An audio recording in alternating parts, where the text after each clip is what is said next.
mwisi hano tubayeho umuntu agira ikimuranga. Systeme y'isi yarashizeho ico bita pièce d'identité canke ikarata iranga umuntu.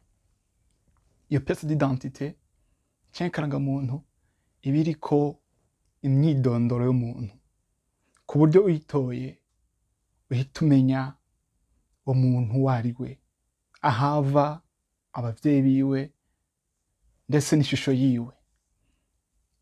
Ivyo vyakozwe muri systeme y'isi niko biri, kugira ngo vyoroshe identification canke kumenya umuntu ahava, kumenya ibiranga umuntu.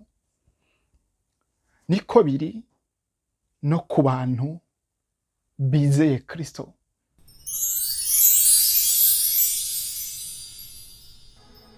Niko biri no ku bigishwa ba Kristo. Niko biri no ku muntu wese yavutse ubwa kabiri. Arafise une identité, arafise ikintu kimuranga. Muri Yohana 1:12 jambo y'Imana rivuga ngo ariko abamwakiriye bose yabahaye ububasha bwo gucika abana b'Imana, nibo bizeye izina ryewe. Abo ntibabyawe no kwipfuza ku mugabo canke ku mugore, ariko bavyawe n'imbuto y'ijambo ry'Imana. Ijambo ry'Imana ritwereka ko abakiriye Kristo babaye transformé. Yesu yabahaye ububasha bwo gucika abana. Tukimwizera, identité yacu irahinduka, nature yacu irahinduka, tugacika abana b'Imana, tukaba abana b'Imana. Muri ubwo buryo ntituba tuvywawe n'umugabo, ntituba tuvywawe n'umugore, ntituba tubayeho nk'uko, ntituvuga nk'uko ukundi kuvuka ko ikindi kintu cyose kimeze, ariko ni ukuvuga ko mu gihe bw'impwemu. Kandi nico cazanye Kristo. Jean 3:16, Yohana 3:13, ijambo y'Imana rivuga ngo kuko urukundo Imana yakunze abari mw'isi rwatumye itanga umwana wayo w'ikinege, kugira ngo ngumwizera wese ntazapfira, ariko ahabwe ubugingo budashira. 17 gacavuga ngo kuko Imana itatumye umwana wayo ucira abari mw'isi urubanza. Kujija, mu gifaransa akoresha ijambo kujija, ariko yamutumye kugira ngo abari mw'isi bakizwe nawe. Rero Kristo yaje kugira ngo dukizwe nawe, dukiriki. Niho byose bihera. Byose bihera mu itanguriro, dukiriki, dukire urupfu. Yesu aza deklara ubugingo budashira, aza deklara ko azanye ubugingo. Muri Jean 14:6 yavuze ngo ni je nzira n'ukuri n'ubugingo. Yohana 14:6 yavuze ngo ni je nzira n'ukuri n'ubugingo, ntawe ushaka kuri Data ntamujana. Niwe nzira, niwe kuri, niwe bugingo. Tuba twumva ubugingo. Kandi ikindi naco, abagwanya Kristo bagwana guhakana ko muri we hari ubugingo, bagwana guhakana ko ari we nzira ijana ishikana ku Mana, bagwanya guhakana ko ari umwana w'Imana. Niho challenge iri. Kubera ko bideranje abantu, kubera ko bideranje ubwami bw'umwiza. Ubwami bw'umwiza baremera Imana, umuntu wese aremera mbwa hazanye haje Kristo, abariho akandi kantu. Kubera iki yaje ahindura ibintu, yaje ahindura direction y'ikiremwa muntu. Kiremwa muntu cyari kigeneye gupfa kubera icaha c'inyanduruko, icaha Adamu yacumuye igihe atumvira Imana, catumye uvuka wese avuka afise kijya caha, avuka ari wo gucirwa urubanza. Yaracira urubanza, niko nuvuga. Niwe Adamu wa mbere. Paulo yarabisiguyeho ayigisha Adamu wa mbere n'Adamu wa kabiri. Sivyo nje kuvuga uyu munsi, ariko nje kuvuga kuri iyo nyanduruko ico nyene. Kristo yaje aducungura ubwo rupfu twazaniwe na Adamu ko bwica. Ubundi kamere kacu tutarakizwa kabaga ari kamere kicaha. Umuntu afasanga afise ibintu byinshi, karaktere nyinshi zigaragaza ubuzima bwica mu bugingo bwiwe, kandi ntavyamenya, kubera ko niko yavutse plutôt ya maraso ya Adamu yicara mukurikiranye. Le Kristo acaza aduha ubugingo, kandi ntaduhaye ubugingo gusa, yaduhaye ubugingo buhoraho. Abamwizera, twebwe tumwizeye, nta rupfu. Niyo dupfuye mu buryo bw'umubiri, uyu mubiri jewe sindi uyu mubiri, oya, jewe mvuga sindi uyu mubiri, ariko mba muri ino nzu yitwa uyu mubiri, ariko jewe mvuga mfise ishusho y'Imana, jewe mvuga ni mpemu, ariko mba muri uyu mubiri ngo nshobore kuba hano kw'isi.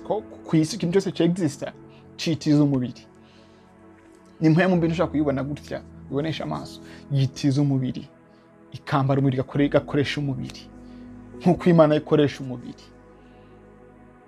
Nanje mba muri uyu mubiri, rero iyo mpfuye n'uyu mubiri ugenda, ariko impwemu yanje, ubugingo bwanje buramvamwo bukaja kurindira ubugingo budashira. Nico Kristo yakoze. Uyu mubiri urabora, uyu mubiri urasinzira, ariko igihambaye nuko jewe ubugingo bwanje nzobana n'umwami w'igihe udashira. Nico Kristo yaje gukora. Ubundi umuntu atamwizeye, yavuze ngo utanyizera aramaze gucirirwa urubanza deja, aramaze kubajije umuriro gehinomu biri kumwe. Ariko kandi siyo gahunda y'Imana, siyo gahunda y'Imana ko abantu bapfa rubi, siyo gahunda y'Imana yuko abantu baja mu muriro, ko umuriro waremewe Satani n'abari bademoni bagararije nawe. Eko gw'amayeri ya Satani aragerageza kugira ngo ntaje muri we mu muriro wenyine, ngo afise ipfuhe apfuhira ikiremwamuntu, ko arazi urukundo Imana idukunda. Rero aratwavegra kugira ngo ntitubone iyo opportunity yo guha ubugingo bwacu Kristo Yesu. Kristo ntiyaje kugira ngo twebwe ducirwe urubanza, oya, yaje kugira ngo twebwe dukizwe nawe kubwo kumwizera, duhindurirwe natika, duhindurirwe identite, amateka yacu ahinduke, ubuzima bwacu buhinduke. Rero navuze ngo mu kumwizera, nkuko Jean 1:12 yavuze, tumwizeye ubugingo bwacu buba transformé, tukabana abana b'Imana, tukagira accès hariya muri Jean 14:6, tukagira accès y'ubugingo budashira, tukagira accès y'amahoro n'umunezero. Umunezero yaremye ngo amahoro Yesu ampa aruta ayo narize. Nabonye umuntu ashobora kugira amahera akabura amahoro, umuntu akagira ubuzima umusenzi akabura amahoro, ariko umuntu akaba afite Kristo akagira amahoro atavuye ku na kimwe, umunezero utavuye ku na kimwe. Nico Kristo akora mu buzima bwa mwiza, ahindura ikintu cyose kigize umuntu, ahindura direction z'umuntu, ahindura ibyimviro by'umuntu. Abo kandi birasaba ko iyo identité twakira mu kumwizera tuyigendera. Nino tugiye kuganira ko kini kintu uyu munsi. Uyu munsi duhereye muri fondation yaho vyahereye, ko duhindurirwa identité, tukava ahantu turindiriye urupfu rwe bidashira, tukimurirwa mu kibandaro kwitwa umwana w'Imana, mu kwakira Kristo no kumwizera.